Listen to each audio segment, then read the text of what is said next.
Hey, welcome to Bluejay Banter here on our YouTube channel. Thanks for finding us. It's Tim and Ross and Zach with you. The old crew back together again. Thanks for joining us. Shout out to our fine sponsors, Equitable Bank. We take banking personally. West Pacific Dental Group. And Infusion Brewery. Thanks to those great sponsors. Make sure and share and like, and most importantly, hit that subscribe button for us here on the YouTube channel as we continue to grow our Bluejay Banter YouTube channel. On the show today, later on, Ben Schultzberg, freshman guard for Creighton, will join us. Ben getting a little more playing time, so we're going to ask him about that. Going to ask him just what's been going on with the team in practice this week, even though it's only been a couple of days since the Marquette game, and what they're looking forward to with Butler coming up on Thursday. We're going to jump into a little bit of soccer, kind of take a run at that again, and also women's basketball. Well, we haven't spoken to Ross since the Marquette game, so I'd love to hear your thoughts on the Marquette game, Ross. Well, I didn't get to watch a lot of it. I had our work holiday party that night, but I got to watch the second half, basically from the 15-minute mark on. So the team was already down, Okay. kind of 10-12 at that point, and kind of trying to play catch up. So, yeah, it just seems like a heck of a shooting funk to be in right now. Um, I don't know. It seems like it's just a funk, but I don't know. Maybe this team isn't as built for for 3-point shooting as we all thought. I don't think that's the case, but who knows? I obviously continue to be really impressed and encouraged by Fred King and his development and growth. But yeah, I didn't. It's frustrating for everybody. I know the guys are frustrated and the staff, and it's just dealing with the Calk injury and everything. I don't think anybody really expected to be 6-6 heading into a couple of home games here around Christmas, but gotta right the ship. I'm glad you brought up about the shooting because I've been over on BlueJayBanner.com and people have been were actually I guess it was on Twitter Friday night. People were jumping all over me about the shooting. They're just like, these guys have got to stop shooting. We're just a terrible. We're not a good 3-point shooting team. We proved that last year, and I'm like, well, we didn't really prove that last year. I mean, we got off to a slow start, but towards the end of the season, we're hitting threes at a much better rate. Yeah, And then you couple that with Trey improving over the summer. We saw that through the preseason and practice and so forth. He's just a lot better shooter. yep, And Art just, last year, that's all we heard about was Art was the best shooter on the team. And then you add Baylor, obviously, and Farabello. We're supposed to be a better 3-point shooting team. Now, you right. know, Art, what's Art shooting right now? He's shooting 30% from three. So it's not great, but it's It's not not like great. the worst ever. Yeah, it's It's still an improvement over last year. yeah, he was in the high 20s, but I mean he came on so strong at the end of the year. Yeah, That was different. yeah. I mean, our Yeah, best 3-point shooter right now is Baylor, 37.8. and Uh Baylor's a better 3-point shooter than that. He's been in a tough little stretch. I mean, yeah. I know that my only thing, he's taken a couple really, really deep ones, kind of heat check type threes that I think, I've always maintained this unless you're at the college, unless you're Steph Curry or Dame Lillard or somebody, those are almost always going to be bad shots. I don't Or Mitch care Ballack or kind Mitch of what Ballack. you're. I mean, even with Mitch though, I mean, Mitch was streaky with those types of. I mean, it's just there were just difficult shots. But yeah, the shooting I think is going to come at some point. Obviously, like you can't just throw out percentages and track records. And 12 games through the season, Francisco Farabello is what, a 40% or close to 40% 3-point shooter his entire career at the Right. high major level, one of the best leagues in the nation. Same with Baylor's obviously shot at a really high level at South Dakota State, and I think it's coming. A positive, you know, um, regression wouldn't be the right word. That means you're going backwards, but a positive movement towards Progress. Yeah. progression. Yeah, thank you. Positive progression's coming. When that happens, I don't know. The other thing, Calk, the whole thing with Mono, that's going to take time. for him to come back from that. It just is for him to get work back into game shape and be physically strong and with it and well conditioned. That's going to take some time. This year, I think if this team can kind of put it together towards the end of the year, I'm not as concerned about seeding. And if this team ends up, making the tournament like we all think they're going to, and I'm not as concerned about that. I mean, we just saw last year a North Carolina team with a brand new head coach. It was in the 8-9 game. They were talented enough, and things came together for them to make the national title game. Now, I'm not saying things are going to come together for us and we're going to make the national title game and blah blah blah. But I'm suggesting that this team still has the pieces to make a deep run. And you watch a lot of college basketball too. You do the bracketology and everything. Quite honestly, the most impressive team I've seen is the one that's in our league. Every other team seems relatively beatable. Houston is really good, but Arizona is really good. Arizona is really good because they make shots pretty consistently. Yeah. But Arizona's good. There are teams that are good, but quite honestly, we had a 2-point game against Arizona with 45 seconds left. I know. That's how well we played. I mean, that just falls to my point. I think Arizona's the best team I've seen this year. The Arizona and Purdue and UConn, they're all together. Okay. But that falls to my point is when we're playing at the highest level we can play with those teams, like to your point, right? Right. And last year was a little bit wide open. This year is, like you said, I mean, you could take, seriously, from a bracketology standpoint, you could take 30 teams and make a case for them to be in the top 4 lines. You know, I mean, it's that wide open, and there hasn't been enough body of work yet to really focus on it, to really know who's good and who's not. And I'll tell you a team, Tim, that I was really, really, really impressed with coming away from this weekend. I watched a lot of games on Saturday. I was beyond impressed with Kansas.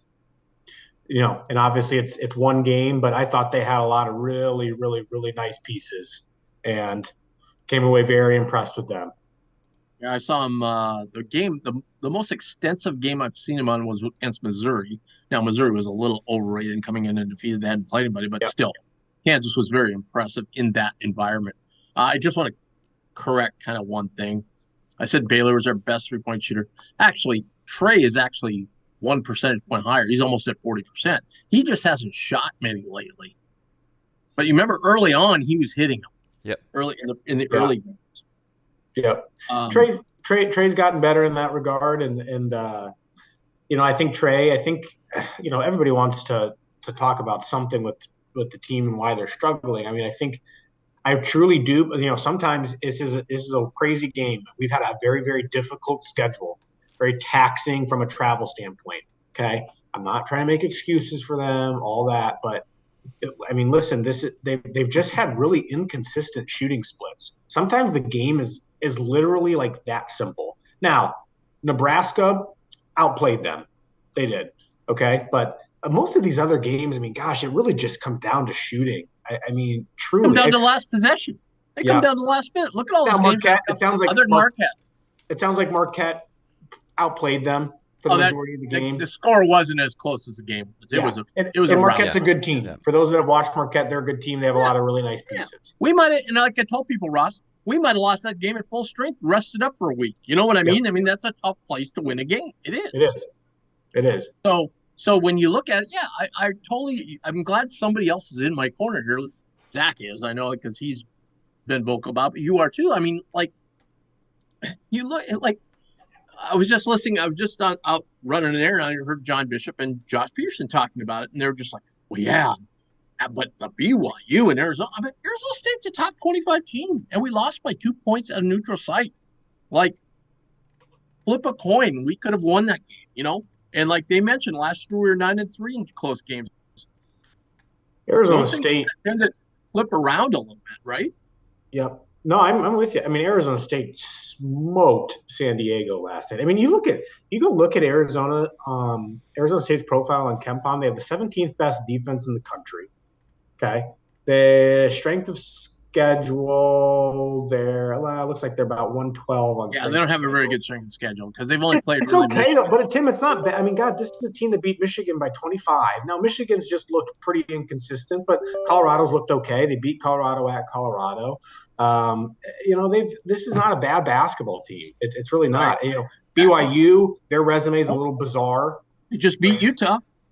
but Who they beat just beat Arizona. Utah. I mean, this is just the parity. We've said this before. We've talked about this before, and about the entirety of college basketball. The parity anymore is so vast because of the transfer portal. All of these low majors or mid majors have guys on their roster that were recruited to the high major level. They just do, and it's up and down every which way. So it's a lot of these teams. I mean, yes, you do see some blowouts, but it's not just a given that because you're playing a team that's lower than you that you're just going to win by 25, 30 every night. I mean, I don't know. I'm just sort of rambling now, but yeah, no, but I understand because I've been doing a lot of rambling too because people are kind of getting under my skin a little bit. Like there's a couple things at play here. Number one, I think BYU kind of found themselves against us. I think they found what worked and they carried that over to beat Utah, right? Totally. I think it's our fan base. Like our fan base isn't used to us being preseason, top 10, top 5, whatever it was. And I think our fan base just didn't realize that, number one, this could happen. Number two, that look at Kentucky. Okay. They play a very tough schedule. Okay. Yep. They've lost some close games. And I'm sure their fan base, that's just normal for them. They understand that when they're in the top, everybody, puts a bullseye on their back and they go out and play, and they're going to play this really tough non-conference schedule. You're not going to win them all. Totally. And if you start getting in the funk of losing, 2-point, 3-point games, that can kind of snowball. And I think that's done. I think the number one overall, and I watched the Marquette game again and then went back and watched the Arkansas game, okay? It's just clear as a bell. This team is physically and mentally just spent. Because there's no other explanation than us staying with guys as athletic and quick as Arkansas was and taking it past them on offense versus flipping around to Marquette and having Marquette go by us and us not be able to get by them. I mean, there's no explanation for that other than you're tired, you're mentally, you start losing a couple games, all of a sudden these guys start hearing all the chatter and so forth, and It just starts rolling a huge snowball. The best, perfect thing that ever happened was for us to come home. Now they get 6 days off till they play again, and then stay in their home beds for another game, and then have a whole 9 days. I mean, this is perfect timing. Yeah, no, I think if we, this stretch here, this weekend, Thursday and Sunday, Butler and DePaul, if we somehow go 0-2 on this stretch, I think that there might be some pause for concern from everybody. Big concern. Concern.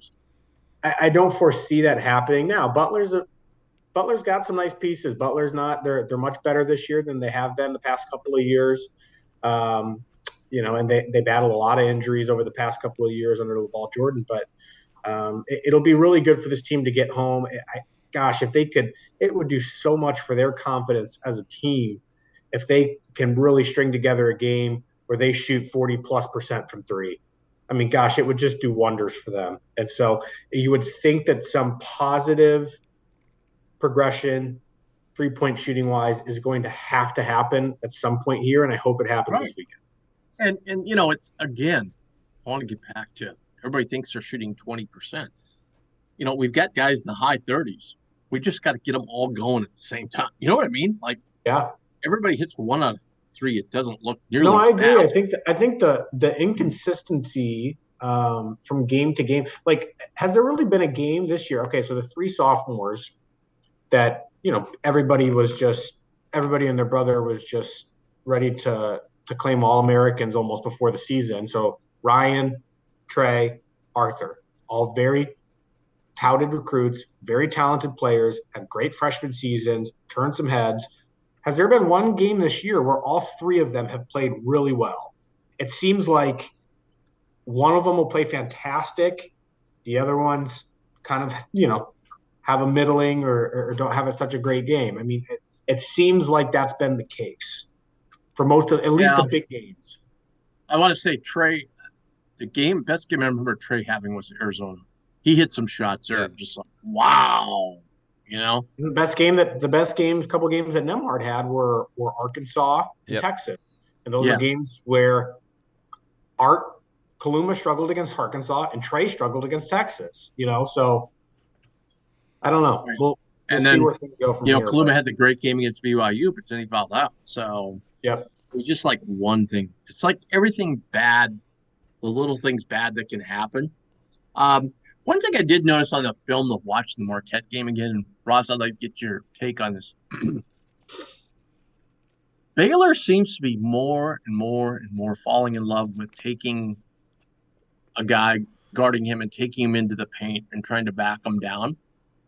And I'm okay with that if he has a size advantage, okay, and can do that little 1 foot turnaround or, go around him to the left with a scoop shot or what have you. But in the Marquette game I watched, there were several occasions where he got into the paint.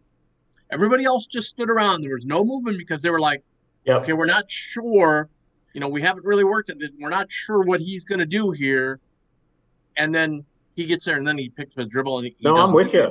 And then it just totally screws up. Now he throws it out to Nemhard, who's closely guarded 25 feet from the basket. And he's eating up 10 seconds of the play clock. I would much rather see him outside, running and cutting through the lane, I know I don't have any. I'm with you because I don't have any problem with a guy.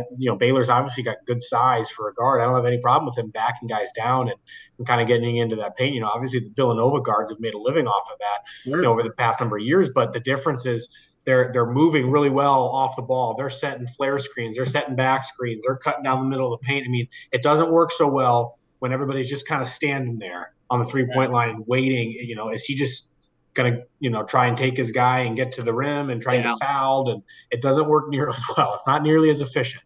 So I'm with you. And we haven't really had a guy that's done that, maybe except once in a while Arthur does it, once in a while Trey does it. But, he's been doing it a lot lately. Like, I think he feels kind of like, I got to take this team on my shoulders, so I'm going to do it, Yep. And then he goes, oh, well, then somebody will be open on three, and then it just hasn't worked, But, the three that was hit, Zach and I were talking about this Friday night, Farabello. It's a three with like a minute to go. We're down 16, wide open, no pressure on, just nothing but net, So you got to know it's just a little bit of pressure that nobody's hitting threes, and when the game's on the line, guys are tensing up a little bit. But I'm just go ahead. I was just saying, looking at the schedule, okay, so you got 6 losses now. So 2 of them are to, you lose to Texas. They're ranked 7th in the country. Lose to Marquette. They're ranked 24th in the country. Lose to Arizona. They're ranked 5th in the country. Right. Okay, so that's 3 of the 6. Okay. Nebraska's just average. All right. At least they're in the double digits in like net and everything. They're not 180th. You know what I mean? BYU's the worst team that we played. And BYU's average, but I would argue that BYU might end up having a decent year. Okay.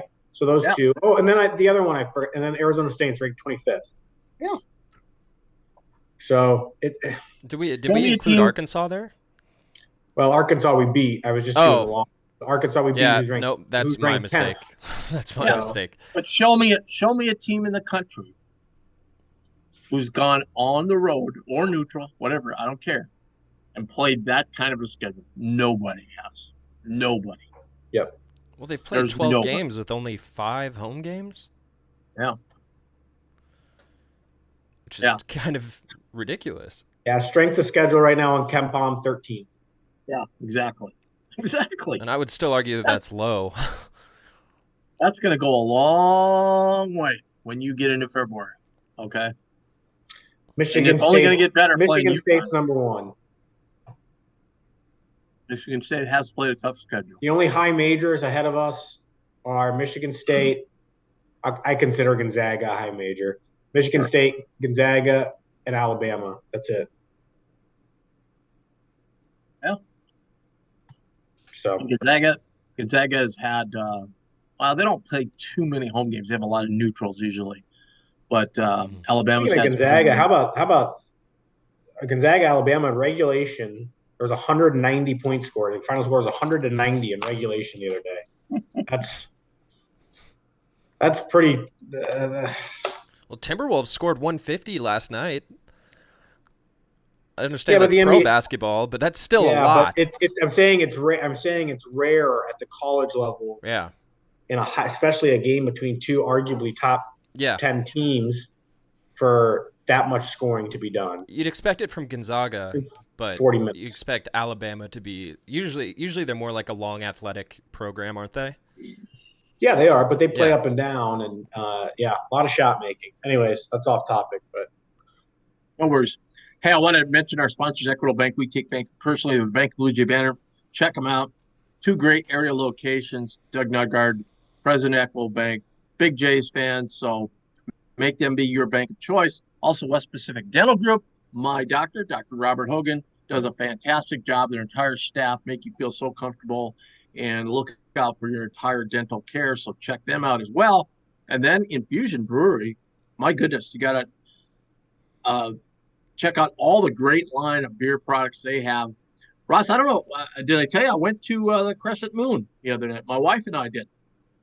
They got pretty good bar food. We went last Friday night, I believe it was. Yeah. Yeah, because I remember you texted me. It was right before you went to Vegas. Before I went to, a week from Friday. Yeah, before I went to Vegas.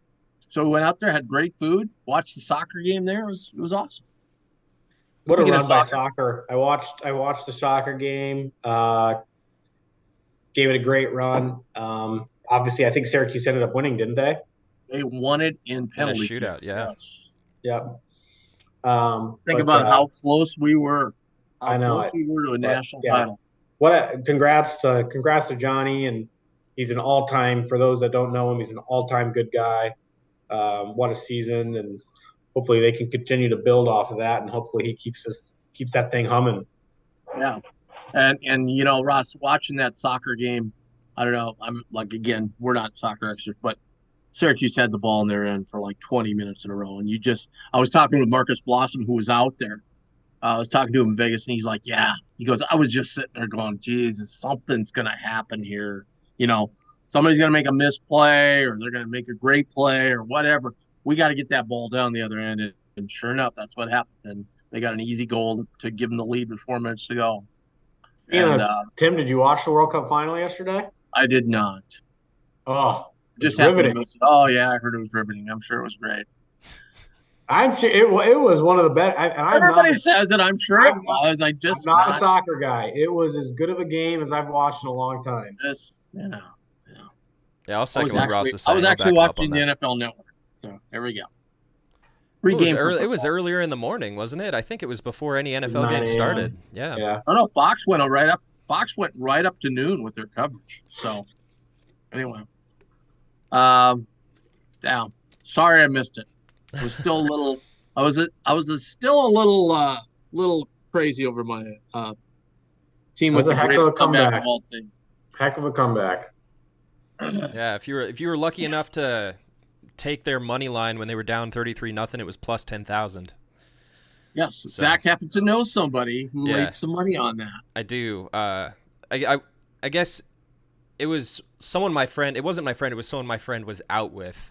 So I misunderstood him a little bit, but yeah, he was sweating it out at the very end. But yeah, he made some decent money. Good for him, but that is literally throwing money away. It just happened to, I guess for him. Yep. Hey, $10. Well, that's if you put $10 down, you win 1,000. There was the guy.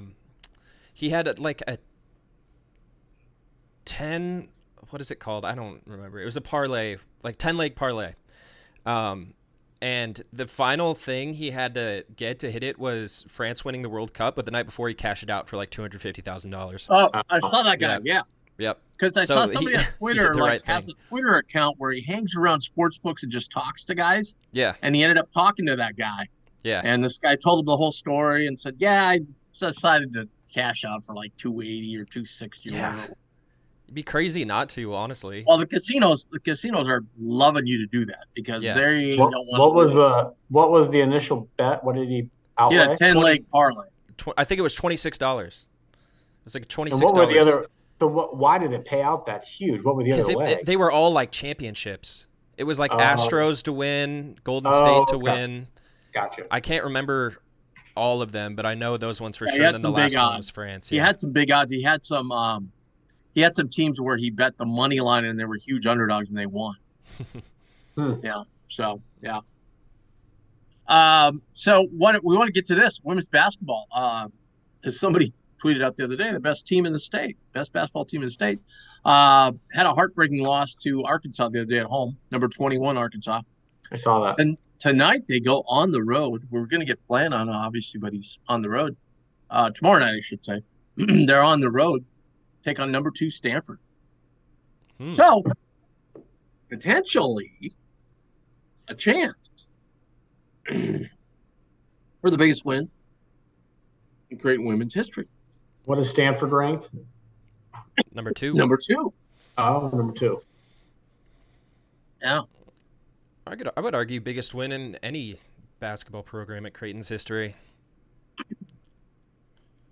Well, outside of maybe, well, no, I can't even say that because they made the Elite 8 last year. Yeah.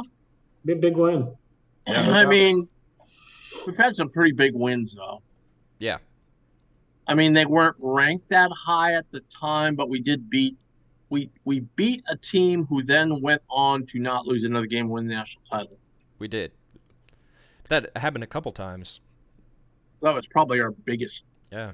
I mean, if you want to look for biggest wins, because that came, if you remember, that game came kind of out of the blue. Yeah. Yeah, was that Zegarowski's freshman year? I want to say.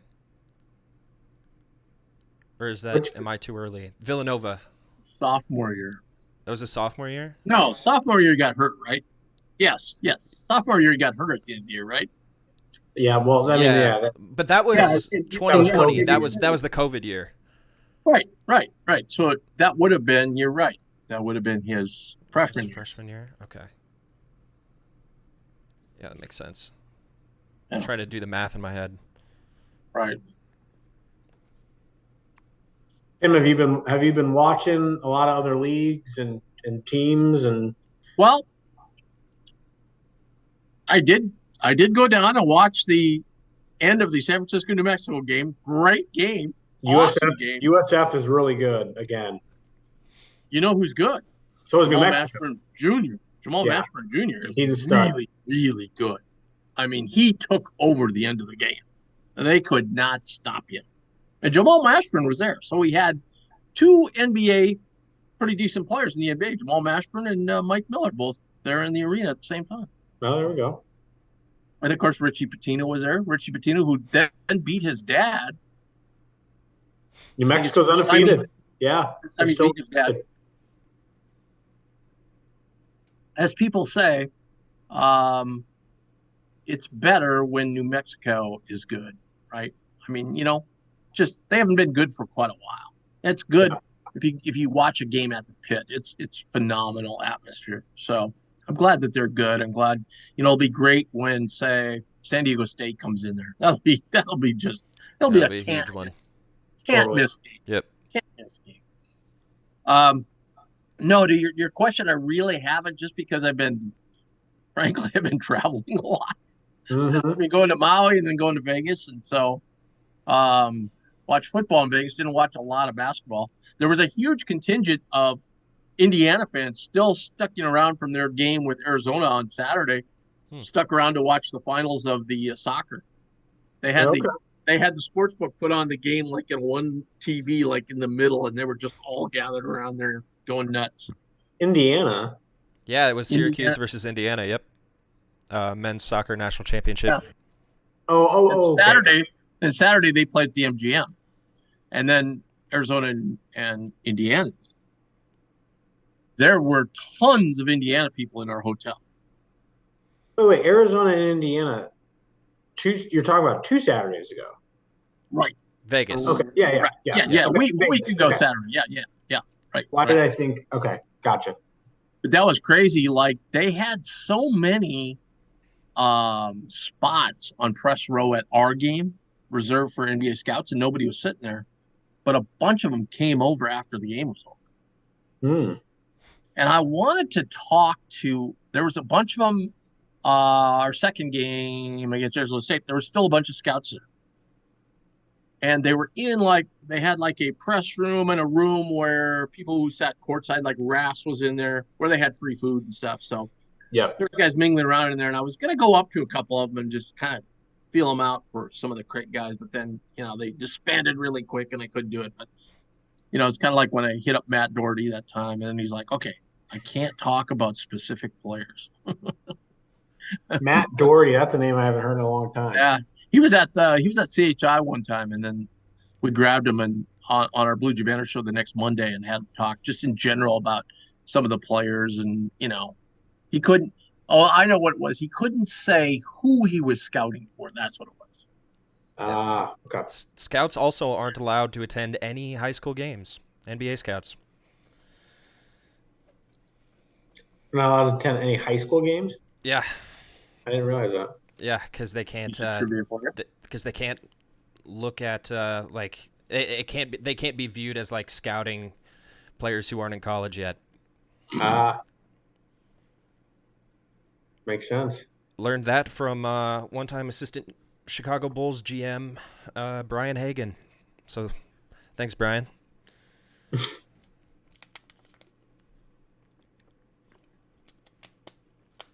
So it's 7:00 tip Thursday. Now,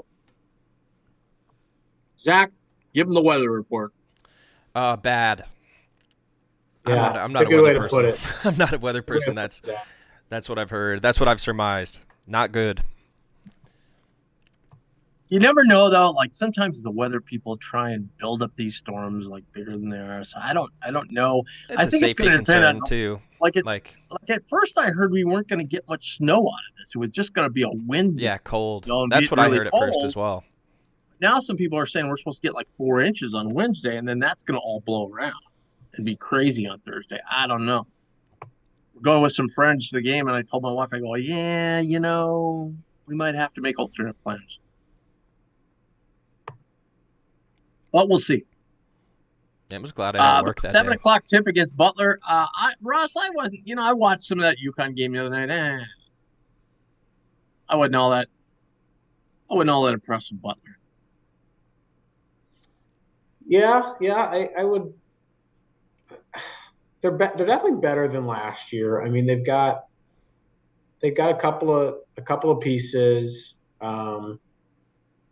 Obviously, Chuck Harris and Manny Bates in the middle is a nice player, and Lukosius, the wing, he's a capable player, and what's the other kid's name? Jaden something. Why am I blanking? Isn't David still there? No. No, he is not. He seemed like he was there for a very long time. He was there for 40 years. I was just wondering. Yeah. I think we recruited him back when Altman was here.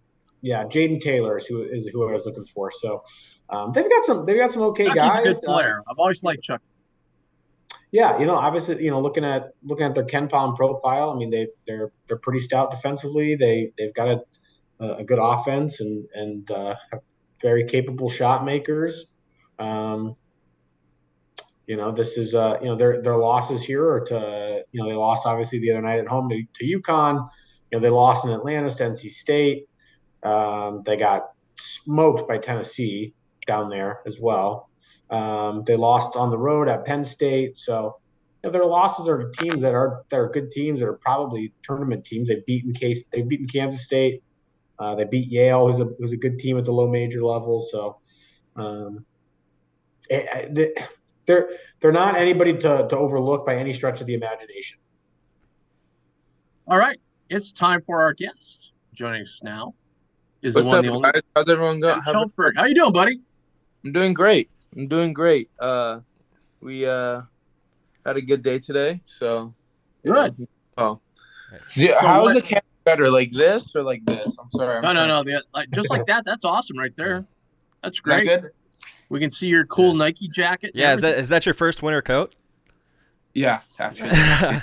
California Yeah, kid. it's the only one I Ooh. got. I don't know what I'd do without it. Man, wait till Thursday, buddy. I, Wait till I heard Thursday. the blizzard coming. Oh man, it's gonna be 40 below wind chill. Wait till you feel Oh, that. let's go. Let's go. Hey, so how has it been the last few games? Like you've been getting some meaningful minutes. You were in there in some crunch time games, and how's it been for you? How is it out there? Getting in some minutes, and especially when kind of some of the games are on the line, being out there with the guys. Yeah. I mean, well, it's been kind of a roller coaster so far for me. It's been, I mean, a different experience than anything I've had to adjust to. And I kind of took it in a positive way. It was tough in the beginning, but I kind of told myself I take a step back and told myself I'm gonna make this a positive. I'm gonna get better from this. And just told myself I'm gonna be ready every game. I'm gonna practice. I'm gonna talk a lot. I'm gonna try to be the best defender I can. And when my time comes, I'm gonna be ready for that. And it ended up being in with 5 minutes left to go against BYU, down 8, which was, I had there was no thought in my mind that I was going in at that time. I went in and, we went on a little run, made some big hustle plays. Yeah. It's been everything's kind of been going a little uphill from there. So, I'm just trying to go out there, play my hardest, do all the 50-50, like do all the extra stuff, because that's going to keep me on the floor eventually. And, as I get more comfortable, as I keep playing more, my offense, which I'm pretty naturally good at, will come and everything will come full circle. So, but honestly, like, I'm just trying to help us win. Like, right now all of us are just focusing on trying to get out of this little slump that we're in. That had to be cool in the BYU game where I think I want to say 4 or 5 possessions they didn't get the ball across half court on that pressure. Yeah. Oh my God, it was like I hadn't played like a meaningful minutes like until then. Yeah. And then like coming in and just having that, especially with so many fans that we're all so grateful for coming out there. Like the energy was insane. Like, oh my God, it was amazing. It was so much fun. Can you feel it? Like, can you sense that the other 5 guys on the other team are panicking at that point? Because after 3 times not getting across, they're like, oh God, Yeah, here it comes. It's coming, Yeah, you can kind of tell. And then, like I said, like, I mean, it was like a home game, honestly. Right. So, and the fans were so loud, that's a lot to put on a team. And, I've been in the opposite sides of those positions. You kind of get a little nervous. Because everything was kind of flowing our way. But they made some good plays at the end. We weren't able to get a stop, and we ended up losing. So yeah. props. Hey, I want to ask you a question, because this observation has been made by many, and people are just trying to figure out, okay, what's going on here, what's wrong, and what. But I think one of the common denominators here. I mean, you got number one, played a brutal schedule. I mean, it's one of the top 10, 15 schedules in the country. Number 2, played them all these teams away from home. I mean, it's either neutral or home games or road games, I should say. Was it just a case here, especially like with the Marquette game, and you guys are just mentally and physically kind of tired, and you need just a little break, and you need to get back home? I think that's part of it. For sure. I mean, all of us are kind of like I was talking about it Sharif the other day. It's like it feels like we haven't been back like home in Omaha for a while. Like we were going from flight to flight. But also like, in order to achieve the goals we want to achieve, we can't allow that to, just create this like domino effect where we literally like can't get a win, Like we're gonna play in March Madness, and we're gonna be on the road for weeks. Like we can't let that just mentally drain us. but it is part of it. But as we mature and, grow as a team, I think that we'll overcome that and we'll be ready to go, when things matter even more. And what's it been like? Obviously, you play against really highly touted recruits in AAU and high school and stuff, but and then getting to college and you guys, your first 12 games here, you play one of the hardest schedules in the country and you're playing some of the top teams in the country. What's that been like to play in and see some of these guys up close and compete against them? Can you just explain a little bit the difference between the high school level and the really, really, really high major college level? Mm-hmm. Well, obviously the players are, much more talented, much more developed. Speed of the game, physicality, like that's all, of course, more advanced. I think one of the bigger things is just the scouting part of it. Like the scouts are so in detail, like they know everything we want to get to, and they're trying to make us do what we don't want to do, and then the same thing vice versa, what our game plan is. And essentially, it really comes down to which team can execute that game plan that they're trying to do. Who can stop the other team from doing what they want to do, and not let the other team stop us from doing what we want to do. So that's been a lot different. Like the scout is just so important, and like guarding each player the way they need to be guarded because they all have different skill sets is just so important. It's something I didn't do in high school as much. So that's been big. But of course, like, the guys are bigger, it's more physical. Teams play a lot faster, but that's all stuff you can adjust to. It's not, that hard of an adjustment. What's been stressing? I think you took Saturday off, right? So you had practice Sunday and today? Just today. Took 2 days off, probably 2 needed days off. So what was stressed in practice today after the Marquette game? Was it just kind of a work day just to work on things for the team? Today was rough. It was a lot of defense. Because like, we're getting the shots we want. Like we're getting good. Like if you look at, I think like something came out with the shot quality rankings or something like that. Like we're taking good shots. Yeah, you're high. Yeah, high up there. Yeah. I trust our guys. I trust, the people on the court that we all put the work in. Like the shots are going to go in. It's only a matter of time. And they started to at the end of that Arizona State game and a little bit against Marquette. Essentially, the biggest thing is just trying to get to where we were on defense at the end of last year. And just getting better, like rebounding wise, like all just the little things, the hustle plays, like just focusing and locking in on that. And if we do that, everything will come full circle. Were there any technical things you guys weren't like, or maybe got loose with or weren't doing defensively that Coach Mags kind of worked on today? I wouldn't say like technical things. I would say just like overall energy and just like intensity and stuff like that. Like I felt like that was lacking, especially like the Nebraska game and the beginning of the BYU game. Like just like our communication, like everything that we were doing so well in the beginning of the year. Like we had this like kind of chip on our shoulders to prove everyone that like, we were this team that, what everyone is saying. And I think it just died down a little bit. And that could be attributed to, the tough schedule, the not being home, or maybe just like winning a lot of big games. Like we got a little complacent.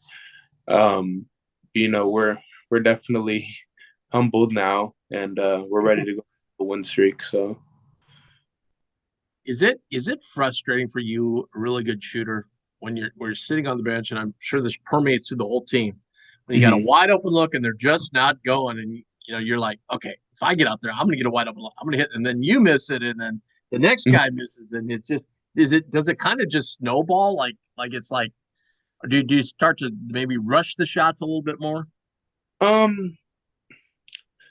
It depends. I think that like from the people who shoot majority of the shots, like R2, Trey, Baylor, are like the message to them is to be confident.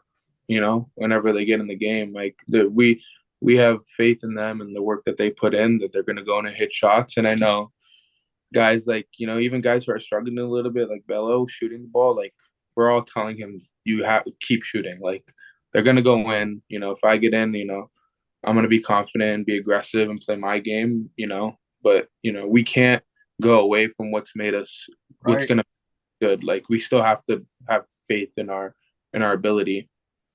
The coach talked a little bit more, though, a little more movement on offense, because sometimes now guys are like pressing so much, they're just trying to shoot threes and nobody's moving. And yeah, I think that's something we can also improve on, is just, trying to, move the ball, change sides of the floor. And that's something that has been stressed a lot. And I think something that we're getting a lot better at in practice and improving on, and finding, the weaknesses there, with Kalkbrenner coming back hopefully soon. I don't know when, but that will help a lot, because he's been in the system for 3 years. He knows what he's doing, and that will help a lot with the offense. You called practice today? Non-contact. Okay. So it's got to be great. I mean, the team's just got to be so looking forward. I know it's going to be a rough night with the storm coming, but you've got to be so looking forward to getting back at CHI with a home crowd. Oh yeah, it's gonna be great. We're looking forward to it. We're ready. We're scouting. I think we all just feel like we just need to like get over this little hump, and once we do, we're gonna go on a streak. And I think everything will come back together. We have faith in ourselves. We trust our work, and we're gonna go out there and play hard. And that's all I can really ask for, I think. Well, 3 home games in a row. That'll be great. Yeah. And then plus in between, you get a little break. Are you going to get to go home right after Christmas? That'll be awesome. We get home for like 2-3 days, and then come back. I think it's a little rest. Yeah, absolutely. It's been a while since we've gone to go home and see our families, and it's come back, and then it's it's time to grind. It's for real now. Now, when you run out on the floor Thursday night, okay, I don't want you stopping by the fire, because you'll be so cold and trying to warm up, okay? Make sure you go down and take some shots, okay? Okay, I got it. Ross, you got anything for Ben? I think I'm good. Conference play is a different beast, and I know you guys are looking to kind of right the ship there, so good luck with these games here Thursday and Sunday, and go get them. We know you guys will turn it around. Yeah, we're gonna be okay. Like, I know it's hard right now. Like we all feel it as well. Like, but I think we're gonna be okay. Yeah. So thank you guys. Yay! Thank you, Ben. Happy holidays to you. We don't talk to you before then, but let's go get them Thursday night. Butler's a decent team. We need to get a win in that column. Start off conference play. That'll be great. Yeah, we do. Thank you guys for having me. Thanks, Ben. Appreciate it. That's Ben Schultzberg. He's just the best. Yeah, I mean, I think that's kind of like along the lines of things you and I were talking about, Ross. Yeah, you gotta keep shooting, and they're gonna fall. Some things defensively, intensity. It's a good update that Kalkbrenner's practicing, even non-contact, just getting anything in there. Yeah. I agree. Forgot to wish a happy Hanukkah to Ben. I know. I said holidays, so I know. Yeah, I think is today the first or second day of Hanukkah. Do you know? I think it's the first. I think Saturday. I thought no. Oh, let's search that. But yeah, I mean, I had heard that call that there was some positive news Friday. That call probably looking to play this week, but doesn't sound like it. I personally just think they're gonna wait till after the first, after that long 9 days where he can get strength back and so forth. But hey, we can get him out there sooner. Great, But I'll tell you what, Fred's just been a beast. I mean, he's just been he's confidence. You could not, if you watched a game against BYU and then watch it against Marquette. I mean, the confidence level sky high from one game to the next. Confidence is is everything in sports, as you know. But I mean, especially in basketball. I mean, if you're not confident shooting the ball, you've got no chance. Well, you And did. then, You said you only saw the second half, right? yeah, the last like 15 minutes roughly. Okay. Yeah. The first half, he led a fast break, Ross. Yeah, Led he a pushed the fast ball. break. He pushed the ball He up. was beating the guards down the floor. I love it. Ugh. I love it. And it did lead to a Baylor layup too. He got the assist on it. So yes, absolutely. And he was rebounding the ball. He had Yep. blocks. He was doing everything he could do. Just got more comfortable. They had some nice pick and rolls, not to the extent that with Kalkbrenner, but more. And they did finally get back to the lob action a little bit in the second half, which they seem to have gone away from since Kalkbrenner's been out. You just haven't seen it as much. A couple the pick and roll times. lob. Yeah, a couple times RT's trying to force it a little bit too. Yeah. Mhm. But yeah. Well, we want to thank Ben for joining us. I really appreciate it. We want to thank our sponsors, Equitable Bank, West Pacific Dental Group, and Infusion Brewery. The next time we'll talk to you, if we're not absolutely frozen to death, will be Thursday night after the Creighton Butler game. We'll be on about, let's call it 1 hour after the game, about 9:30, 10 o'clock, somewhere in there. And so join us then. Go to our YouTube channel for instant reaction. It's where you get to participate. We'll send you out a link. You can shoot us an email. We'll send you a link out, and you can join us. And we'd like to get more participation in these shows to hear more what you guys have to say. Yep. But thank you so much